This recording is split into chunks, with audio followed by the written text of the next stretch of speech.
Hello friends, नमस्कार। स्वागत है आप सबका निकुंज बुटीक में। मैं रेनू आज आपके लिए लेके आई हूँ स्लीवलेस पैडेड ब्लाउज़। तो सबसे पहले लाइनिंग कट करेंगे और जो मेजरमेंट रहेगा वो मैंने स्क्रीन पे दे दिया है। ये मीडियम साइज़ बना रही हैं, तो सबसे पहले हमने लाइनिंग ली है, उसको डबल फोल्ड कर लिया है और मेरी तरफ जो बंद वाला हिस्सा है और सामने खुला है, तो 16 इंच की टोटल लेंथ ले रही हूँ। 14 इंच जो है इसको तैयार करेंगे लेंथ में। और इस तरह से ये डबल फोल्ड में 12 इंच है, तो करीब करीब 10.5 के आसपास हमें काफ़ी रहेगा ये। तो इस तरह से 1.5 से 2 इंच इसमें एक्स्ट्रा है, तो 10.5 इंच आपका कम से कम होना चाहिए 32 बस्ट के लिए। तो तीरा लेंगे 5 इंच। जितना हमारा जो शोल्डर रहेगा, वो जितना नेक हमारा डीप बनता जाएगा, तीरा हमारा उतना ही कम हो जाएगा। तो 5 इंच का इस तरह से तीरा लेंगे और मोड़े ले रही हूँ 6 इंच के। इस तरह से आर्म होल जो रहेंगे वो 6 इंच रहेंगे। बस्ट एरिया जो है इस तरह से आप चेक कर ले, तीरा यहाँ तक हमारा 5 इंच तक ही है और 8.25 के आसपास जो है हमारा बस्ट एरिया तैयार होगा। तो करीब मैंने इसमें 8.5 इंच ले लिया है और 2 इंच जो है एक्स्ट्रा मार्जिन के लिए है, लूजनेस और जो एक्स्ट्रा मार्जिन हम रखते हैं उसके लिए। तो इस तरह से यहाँ से हम राउंड में मिला देंगे, आर्म होल की शेप डाल देंगे और कमर का भी इसी तरह से ले लेंगे। कमर भी मैं इसी तरह बराबर ले रही हूँ 10.5 के आसपास, क्योंकि इसमें हम पीछे की तरफ प्लेटें डालेंगे। उसके बाद जो है मार्जिन करीब 2 इंच के आसपास ही बचेगा। तो इस तरह से ये हमारी बैक साइड हो गई है। सबसे पहले हमने कट किया है ब्लाउज़ का बैक वाला पार्ट, तो इस तरह ये हमारा लाइनिंग में कट चुका है। और इसके बाद जो है अब हम इसको साइड रखेंगे, साथ ही फिर हम आगे वाला कट करेंगे पार्ट। तो सेम इसी तरीके से रखा है, लेकिन नीचे से और साइड से इसको हम बढ़ा के कट करेंगे। जो आगे वाला हिस्सा होगा वो हमारा बड़ा होगा।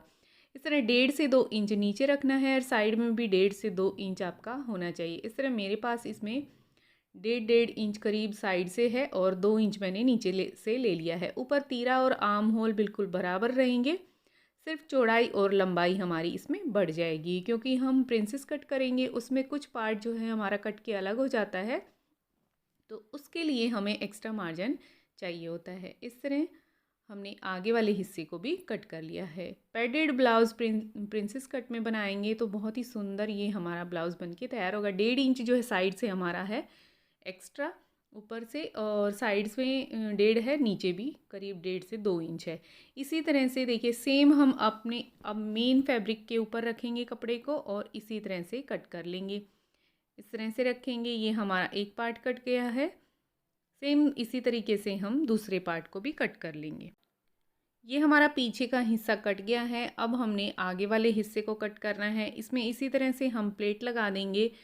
मेन फैब्रिक और हमारा लाइनिंग वाला कपड़ा है, इसके ऊपर इस तरह 3.5 इंच की जो है बंद साइड से लेंगे हम प्लेट का निशान और ऊपर से करीब 10 से 10.5 इंच पर प्लेट का निशान लगाएंगे और इस तरह से इसको कट कर लेंगे, सॉरी निशान लगा लेंगे। इसके बाद हम नेक की जो है कटिंग करेंगे। नेक की कटिंग करने के लिए आपको इस तरह से बिल्कुल अच्छे से इसको जचा लेना है और अच्छे से जचाने के बाद जो है ऊपर से तो 2.5 इंच ले रही हैं, नीचे से करीब मैं 3.5 इंच जो है इसकी गहराई ले रही हूँ नेक की। इससे क्या है बहुत ही सुंदर फिनिशिंग भी आएगी और एक ब्रॉडनेस जो है कमर में वो दिखेगी नेक की, तो जिससे क्या है बहुत ही सुंदर ये हमारा नेक बन के तैयार होगा। इस तरह से इसको निशान लगाने के बाद कट कर लेंगे और जो प्लेट है वो हमारी साइड में इस तरह से लग जाएगी। ये हमारा पीछे वाला हिस्सा है, नेक कट के तैयार हो गया है। अब देखिए इस तरह से ऊपर से हम तीरे वाले हिस्से से देखेंगे और ये नीचे तक जितना हमारा देखिए 14 इंच पे तैयार हो रहा है उतने पे निशान लगाएंगे और उसके बाद देखिए 4 इंच की जो कमर में पट्टी बचेगी और इस तरह से ये हमारा बैक वाला पार्ट रेडी हो गया। सेम इसी तरीके से हमने आगे वाले हिस्से को कट करना है, तो कपड़े को अच्छे से जचा लेंगे और उसके ऊपर जो हमारा लाइनिंग वाला कपड़ा है वो रखेंगे और इसके ऊपर रखने के बाद इसको कट कर लेंगे। इस तरह से दोनों हिस्से हमारे कटिंग हो जाएंगे, आगे के और पीछे के पार्ट। आगे वाले पार्ट में हमने अब प्रिंसेस कट करना है इसको, आगे वाले हिस्से को, तो इस तरह से रखेंगे इसको। सबसे पहले हम नेक की कटिंग करेंगे। 2.5 इंच की चौड़ाई ली है और 6.5 और 6 इंच जो है मैक्सिमम हमारा ये आगे का नेक होता है, तो मैं 6 इंच का कट कर रही हूँ और निशान लगा के इस तरह से गोलाई कर लेंगे और ये हमारा आगे की जो है नेक बन के रेडी हो जाएगी। इसके बाद हमने प्रिंसेस कट का जो निशान है वो लगाएंगे, ऊपर से शोल्डर से निशान लगाएंगे करीब करीब जैसे 10 इंच पे मैं निशान लगा रही हूँ। बस्ट एरिया जैसे जितना हैवी होगा उतना ही निशान जो है वो नीचे की तरफ आ जाएगा। तो इस तरह मैं 9.5 इंच पे ले रही हूँ, क्योंकि सिर्फ 32 से 32.5 इंच जो है बस्ट एरिया है, और 3.25 इंच पे इसकी चौड़ाई ले रही हूँ बंद साइड से। तो गले वाले साइड से हमें इस तरह से ऊपर से 9.5 इंच हो गया है, और ऊपर से अब हमारा देखिए यहाँ से भी 3.25 इंच का एक सीधा निशान लगा देंगे। ये बिल्कुल बराबर आना चाहिए, इस तरह निशान लगाएंगे।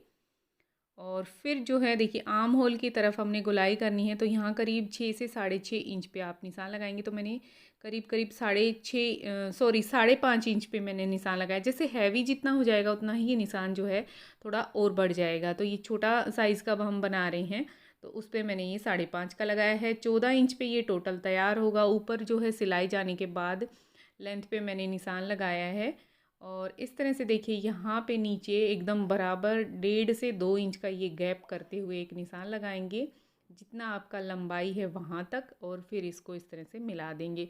और ये हमारा आगे का भी रेडी हो गया है। आगे का गला कट गया है, और अब हम जो प्रिंसेस कट हमने लगाना है वो लेंगे। थोड़ी सी आर्म होल की छटाई कर देंगे अभी से ही, और फिर जो है जो निशान हमने लगाया है प्रिंसेस में उसको कट कर देंगे। तो इस तरह से प्रिंसेस कट हमारा ये रेडी हो जाएगा।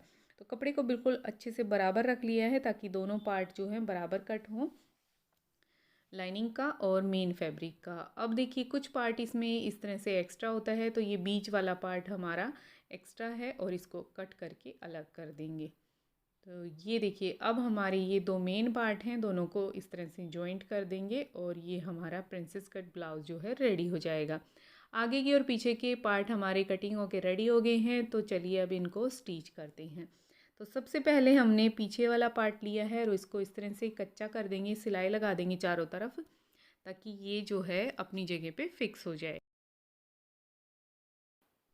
इसी तरह से पूरे ब्लाउज़ पे सिलाई लगाते हुए हमने इसको कंप्लीट कर लेना है, कच्चा कर लेना है। आगे वाले पे हमने इस तरह से नहीं करना है, क्योंकि हम लाइनिंग और मेन फैब्रिक को अलग से स्टिच करेंगे, और साथ ही उसमें पैड जो है हमने वो ऐड करना है, तो इसलिए उसको हम बाद में करेंगे। इसी तरह से पूरे ब्लाउज़ पे कच्ची सिलाई लगाने के बाद जो है प्लेट का निशान लगाएंगे। प्लेट के निशान जो है सेम मैंने बताए थे, ऊपर से शोल्डर से 10 इंच पे, और जो कमर वाला हिस्सा है जो बंद साइड जैसे हमारा नेक्स्ट वाली साइड से 4.25 या 3.5 इंच पे इस तरह से निशान लगा के, और फिर दोनों तरफ 2 निशान लगा देंगे, और इस तरह से प्लेट डाल देंगे।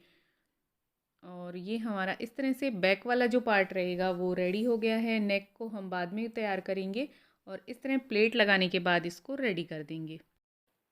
अब आगे वाला हिस्सा लेंगे, जो लाइनिंग वाली फैब्रिक है वो अलग स्टिच करेंगे, और मेन फैब्रिक जो है हमारा ब्लाउज़ वाला पीस का जो फैब्रिक है उसको अलग से स्टिच करेंगे। तो इस तरह से देखिए सबसे पहले हम लाइनिंग वाला कपड़ा ले रहे हैं, और इसको इसके ऊपर इस तरह से रखेंगे, और धीरे धीरे सिलाई करते हुए। और आपको ध्यान रखना है किसी भी कपड़े को बिल्कुल भी खींचना नहीं है। अगर थोड़ा सा भी आप खींचते हो तो इस तरह इसमें बिल्कुल भी फिनिशिंग नहीं आएगी, और धीरे धीरे इस तरह से सिलाई लगा के इसको कंप्लीट कर लेना है। और जो गोलाई वाला हिस्सा है वो नीचे की तरफ रखा है मैंने, जो साइड वाले पार्ट होते हैं वो मैंने नीचे रखे हैं, और जो बीच वाला सेंटर पार्ट होता है वो ऊपर रख के इस तरह से स्टिच किया है। अब दूसरे वाले पार्ट को भी इसी तरह से हम स्टिच करेंगे। जो साइड वाला पार्ट होता है वो नीचे रखेंगे, और सेंटर वाला पार्ट है जो ब्लाउज़ का वो ऊपर रखेंगे। बहुत ही सुंदर पफ़ आएंगे इससे। अगर आप खींचते हो तो पफ़ जो है बिल्कुल भी अच्छे नहीं बनेंगे। तो इसी तरीके से हमने देखिए जो लाइनिंग है उसको स्टिच कर लिया है। बहुत ही सुंदर पफ़ निकल के आए हैं। अगर पफ़ अच्छे बनेंगे तो फिटिंग भी बहुत ही अच्छी आएगी। इसी तरह से जो लाइनिंग का फैब्रिक है वो तो स्टिच हो गया है। अब हमने सेम तरीके से जो मेन फैब्रिक है वो उसको भी स्टिच कर लिया है। इसके बाद दोनों ये पार्ट हमारे रेडी हो गए। हमने पैड लगाने हैं, तो पैड लगाने के लिए सबसे पहले हमने पैड के ऊपर एक कपड़ा स्टिच करना है, ताकि जो कपड़े में से ब्लाउज़ का जो मेन फैब्रिक है वो पतला है, तो पैड हमारी नज़र ना आए। उसके लिए इस तरह एक्स्ट्रा जो है फैब्रिक लाइनिंग वाला वो ले लेंगे, और उसके चारों तरफ इस तरह कपड़े को रखते हुए सिलाई लगा देंगे, ताकि पैड के ऊपर से ये हमारा कपड़ा कवर हो जाए, और ब्लाउज़ में से जो है पैड सी थ्रू ना हो, बिल्कुल भी दिखाई ना दे। ये जो सिलाई लगाएंगे हम ये बिल्कुल किनारे किनारे से लगानी है हमने पैड के ऊपर। देखिए इस तरह से ये सिलाई लग गई है और कपड़े को हल्का हल्का खींच लेना है ताकि अंदर जो है एक्स्ट्रा प्लेट वगैरह ना बने। एक प्लेट नॉर्मल हमारी आएगी तो वो कोई दिक्कत नहीं है, वो दिखाई भी नहीं देती है। और इस तरह से देखिए दोनों पैड पे हमने इस तरह से कपड़ा कवर कर लेना है। इसके बाद जो है इनको सेंटर में रखेंगे और निशान लगा लेंगे। जैसे हमने नॉर्मली 9.5 से 10 इंच पे एक निशान लगाया था, सेम निशान लगाएंगे और उस निशान के ऊपर इस पैड को स्टिच कर लेंगे। दोनों हिस्सों पे हमने निशान लगाना है। पैड वाले हिस्से पे भी इस तरह से सेंटर में निशान लगा देंगे ताकि ये बिल्कुल परफेक्ट जगह पे फिट हो, क्योंकि पैड अगर आपका ऊपर नीचे हो गया तो फिटिंग बिल्कुल अच्छी नहीं आएगी। और सेम जो हमने ब्लाउज़ पे भी निशान लगाए थे 9.5 इंच पे, 9.25 इंच पे, इस तरह से करीब 9.25 तक आप ये निशान लगा सकते हैं सेंटर वाला। और यहाँ पे सेम जो निशान लगे हैं दोनों पे मिलाते हुए, और ये जो हमारी सेंटर वाली लाइन है इसके ऊपर ही सिलाई लगा देंगे। और ये हमारा लाइनिंग का फैब्रिक है, इसमें सिलाई कहीं पे भी दिखेगी नहीं, ये नीचे की तरफ आएगा। तो मेन फैब्रिक है वो अलग से ऊपर आएगा। तो ध्यान से देखिएगा, थोड़ा सा भी इधर उधर आप अगर वीडियो को स्किप करते हैं तो बिल्कुल भी नहीं समझ पाएंगे कि पैड कैसे लगे हैं। तो वीडियो को लगातार देखते हुए इसी तरह से आप सेम तरीके से आप ब्लाउज़ बनाएंगे तो बहुत ही सुंदर फिटिंग के साथ आप ब्लाउज़ तैयार करेंगे। इस तरह देखिए, अब मेन फैब्रिक जो ब्लाउज़ का है उसको इसके ऊपर रखेंगे और फिर से सारे ब्लाउज़ के ऊपर इस तरह कच्चा कर लेंगे ताकि ये अपनी जगह पे फिक्स हो जाए। तो लाइनिंग और मेन फैब्रिक दोनों बराबर रहें। इसी तरह से पूरे पे हमने कच्चा कर लिया है। इसके बाद जो है हमने ब्लाउज़ पे कच्चा करने के बाद नेक की सिलाई लगानी है, जो हम ऊपर उरेबी पट्टी लगा के नेक तैयार करेंगे। तो ये देखिए हमारा लगभग जो है ब्लाउज़ रेडी हो गया है कुछ हद तक। अब हमने उरेबी पट्टी लेनी है। देखिए पफ बहुत ही सुंदर बनी है ब्लाउज़ की, बहुत ही सुंदर जो है फिटिंग भी आएगी। और इस तरह से नीचे भी हमने इसी तरह सिलाई लगा के इसको कंप्लीट कर लिया है। अब देखिए उरेबी पट्टी लेंगे और फिर हम नेक तैयार करेंगे। इस तरह से 1.5 से 2 इंची उरेबी पट्टी, 1.5 इंच मैक्सिमम बहुत ही सही रहती है। ज़्यादा चौड़ाई वाली जो पट्टी रहती है वो भी नेक में फिनिशिंग नहीं आने देती है। तो इस तरह से 1.5 इंच की उरेबी पट्टी ली है और उसको इस तरह लगा के और पलट के एक सिलाई लगा दी है। और बाद में जो है हेम करके हाथ से हम इसकी जो तुरपाई जिसको बोलते हैं वो करके इसकी फिनिशिंग कर देंगे। तो इस तरह से आगे का नेक हमारा रेडी हो गया है। और सेम तरीके से अब हमने पीछे वाले हिस्से पे भी उरेबी पट्टी लगानी है। जो बैक नेक है हमारा वहाँ पे सेम 1.5 इंच की ली है ये भी मैंने, और इसी तरह लगाते हुए हमने एक पैर की सिलाई लगानी है और इसको पलट के भी एक सिलाई लगा देंगे और बहुत ही सुंदर फिनिशिंग के साथ जो है ये रेडी हो जाएगी। बैक नेक भी हमारा रेडी हो गया है। अब हमने दोनों नेक को तैयार करने के बाद जो है शोल्डर को अटैच करना है। तो एक्स्ट्रा पट्टी को कट कर लेंगे दोनों तरफ से और दोनों जो है आगे पीछे के हिस्से लेंगे। और इस तरह से देखिए बहुत ही सुंदर जो है फिनिशिंग के साथ हमारी ये उरेबी पट्टी लग गई है। अब आगे वाला हिस्सा लेंगे और इसके ऊपर रखते हुए दोनों को सिल देंगे। दोनों शोल्डर को अच्छे से मिलाएंगे इस तरह से। और जो पट्टियां हैं हमारी उरेबी पट्टी जो हमने लगाई थी वो एक दूसरे के ऊपर पलट के रख देंगे ताकि जो हमारी सिलाई है मार्जिन वाली वो दिखाई ना दे और शोल्डर जो है गुम हमारे स्टिच हो जाएंगे। सेम दोनों तरीके से हमने शोल्डर को जॉइंट करना है। इसी तरह से पलट के जो सिर्फ हमारी नेक वाली पट्टी है उसको पलट के और इस तरह एक दूसरे के ऊपर रखना है और डबल सिलाई लगा के शोल्डर को जॉइंट कर लेना है। तो देखिए शोल्डर हमारे दोनों जॉइंट हो गए हैं और बहुत ही सुंदर फिनिशिंग के साथ एकदम बराबर तरीके से हमारे ये शोल्डर जॉइंट हो गए हैं। अब इसमें थोड़ा सा एक्स्ट्रा फैब्रिक हमें नज़र आ रहे हैं तो उसको हम कट करके अलग कर देंगे। एक्स्ट्रा फैब्रिक के साथ साथ आपने अगर आगे की कटिंग नहीं की है तो वो भी कटिंग कर देंगे। और इस तरह से जो है हमारा आर्म होल वाला हिस्सा है उस पर भी उरेबी पट्टी रखेंगे और इस तरह से 1.5 इंची उरेबी पट्टी एक पैर की सिलाई लगाते हुए इसको लगा के कंप्लीट कर लेंगे। दोनों हिस्सों पे हमने इसी तरह से सिलाई लगा के उरेबी पट्टी लगानी है आर्म होल पे और इस तरह पलट के भी सिलाई लगा देंगे। पलट के एक सिलाई लगाने के बाद जो है आप इस तरह मशीन से भी सिलाई लगा सकते हैं इसकी परमानेंट, और आप तुरपाई भी कर सकते हैं। जो आपकी इच्छा हो वो आप इस तरह से इसको रख सकते हैं। और सेम जो है दोनों बाजू पे हमने इसी तरह से सिलाई लगा के कंप्लीट कर लेना है। दोनों शोल्डर हमारे इस तरह से रेडी हो जाएंगे। और एक्स्ट्रा अगर इसमें आपको कहीं फैब्रिक लग रहा है तो आप उसको इस तरह से कट कर दें और जो है इस तरह से हमारे दोनों आर्म होल जो है रेडी हो जाएंगे। और देखिए बहुत ही सुंदर फिनिशिंग के साथ हमारे ये जॉइंट हुए हैं। एक्स्ट्रा जहाँ पे पट्टी और फैब्रिक है उसको हम कट कर देंगे और सिलाई लगा के इसको कंप्लीट कर लेंगे। पैडेड बना रहे हैं तो इसमें हमने ऊपर जो स्ट्रैप पट्टी होती है वो लगाने की ज़रूरत नहीं है। जो ब्रा के लिए हम सपोर्ट के लिए बनाते हैं उसमें इसकी ज़रूरत नहीं है, पैडेड है। तो इस तरह से ये रेडी हो गया है। अब हमने फिटिंग का जो है निशान लगाना है। साथ ही हम इस तरह से शोल्डर से और नीचे तक जितने आपने टोटल लेंथ तैयार करनी है उस पे निशान लगाएंगे। तो मैं 14 इंच का तैयार कर रही हूँ और 14 इंच पे निशान लगा के सबसे पहले पीछे वाले हिस्से को हम फोल्ड कर लेंगे। इस तरह से पीछे वाले हिस्से पे हम फोल्ड लगाएंगे और आप चाहें तो परमानेंट सिलाई लगा दें या इस तरह से मोटा बखिया लगा के सिलाई लगा दें। बाद में जो है हम तुरपाई करके इसको कंप्लीट कर लेंगे। पीछे का हिस्सा रेडी हो गया है। अब हमने सेम जो है पीछे वाले हिस्से के बराबर जो है आगे वाला हिस्सा रखना है। तो इस तरह से इसको फोल्ड करके रखेंगे एक दूसरे के ऊपर और इस तरह निशान लगा लेंगे। इसमें थोड़ा सा मेरे को एक्स्ट्रा लग रहा है तो एक्स्ट्रा जितना भी फैब्रिक है फोल्ड करने के अलावा जो एक्स्ट्रा है उसको कट कर देंगे। तो अगर आप ज़्यादा फोल्ड करना चाहते हैं तो ज़्यादा मोटा फोल्ड कर दें या फिर जितना एक्स्ट्रा लगे उतना इसमें कट कर देंगे।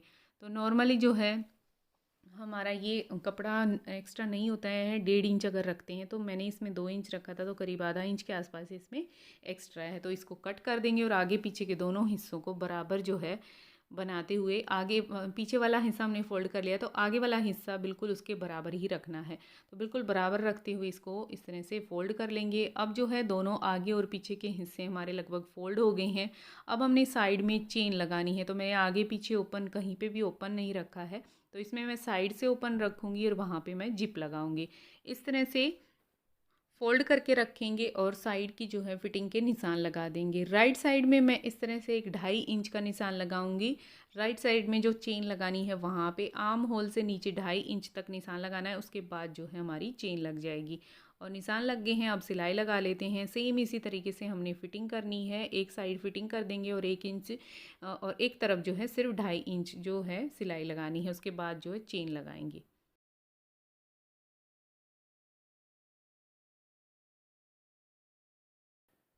सिलाई लगाने के बाद जो है हमने चेन लगानी है। रेड कलर की सेम कलर की आप इस तरह से चेन ले लें और मैंने एक सिलाई और एक्स्ट्रा लगा दी ताकि जब कभी आपको लूज़ टाइट लगे तो आप खोल सकती हैं, टाइट लगे तो। और ये चेन ली है और चेन को इस तरह से लगाएंगे। देखिए दोनों हिस्सों को बराबर रखते हुए निशान लगा देंगे नीचे और ऊपर जहाँ पे हमने चेन लगानी है और खोल के इस तरह से एक निशान अंदर की तरफ लगाएंगे ताकि हमें दिखाई दे कि चेन जो है हमें कहाँ तक लगानी है। फिटिंग का जो हमारा निशान है वो लगा देंगे और चेन को इस तरह से पलट के रखेंगे और बिल्कुल एक पैर की सिलाई लगाते हुए चेन को लगाते हुए बिल्कुल किनारे किनारे से, बहुत ज़्यादा नज़दीक भी नहीं लगा रही हूँ मैं चेन को। बिल्कुल जो सिलाई है वो चेन के बहुत ज़्यादा नज़दीक भी नहीं है और दूर भी नहीं है। इस तरह से एक तरफ लगाने के बाद दूसरी तरफ भी सेम इसी तरीके से लगाएंगे पलट के और जो है लगभग हमारी चेन इस तरह से लग जाएगी। इसके बाद जो है चेन हम दूसरी तरफ लगाएंगे। एक तरफ लगने के बाद जो है दूसरी तरफ सेम तरीके से मशीन को उठा के हमने स्टार्टिंग से जो है चेन लगानी है। दोनों तरफ चेन लगाने के बाद जो है हम इसको ऊपर से एक सिलाई और लगाएंगे। चेन लगाने का तरीका आप ध्यान से देखिएगा और इस तरह से जहाँ तक सिलाई आई है उससे थोड़ा ऊपर तक चेन पे सिलाई लगाएंगे और इस तरह से ऊपर की तरफ हमारी चेन लग गई है। अब हमने इस चेन को खोलना है और फिर हमने ऊपर से एक सिलाई और इस तरह से लगानी है।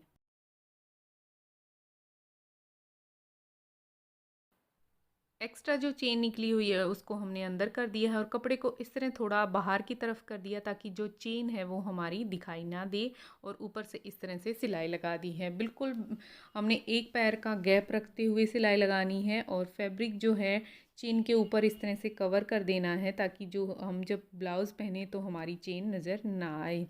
और सेम तरीके से हमने यहाँ पे थोड़ा सा डबल से ट्रिपल स्टिच करना है जहाँ पे हमारी चेन का हिस्सा ख़त्म होता है और उसके बाद जो है फिर हमने पलट के इसी तरीके से एक सिलाई और लगा लेनी है। सेम दोनों तरफ हमने सिलाई लगा दी है और चेन जो है बिल्कुल भी दिखाई ना दे इस तरीके से। तो चेन लगभग हमारी लग गई है और इसी के साथ हमारी चेन लगने के बाद जो है ब्लाउज़ कंप्लीट हो गया है। चेन देखिए बहुत ही सुंदर तरीके से हमारी लगी है, बिल्कुल भी नज़र नहीं आ रही है और इसको खोलने में और पहनने में बहुत ही आसानी रहती है। और हमारा जो ब्लाउज़ है वो रेडी हो गया है। इस पे साइड में जो धागे निकले हुए हैं इस पे हम इंटरलॉक कर लेंगे और चेन को आप खोल के बंद करके ज़रूर ट्राई कर लें एक बार, ताकि जो सिलाई वगैरह है चेन के ऊपर कहीं लगी ना हो।